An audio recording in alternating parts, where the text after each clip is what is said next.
Time, the kit would be a dope birthday gift. The kit? Yeah. What kit? Kit, we're gonna send them a kit. Like Oh, we're giving away a kit? Yeah.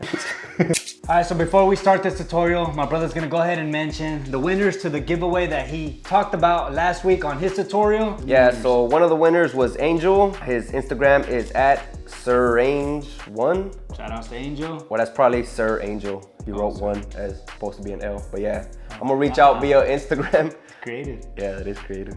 Also, Mitzi Garcia, I'm gonna go ahead and reach out to you as well. Congratulations and thank y'all so much. Now let's jump into my tutorial. Best of luck on y'all's barber journey. Now hop in to watch this tutorial.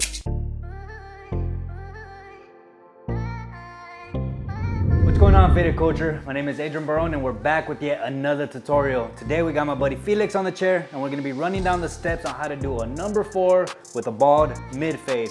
I hope y'all enjoy this tutorial, guys. If you're not already subscribed, please go ahead and do so, as it does help the algorithm and we do drop videos here on a weekly basis. With that said, guys, let's jump right into the tutorial.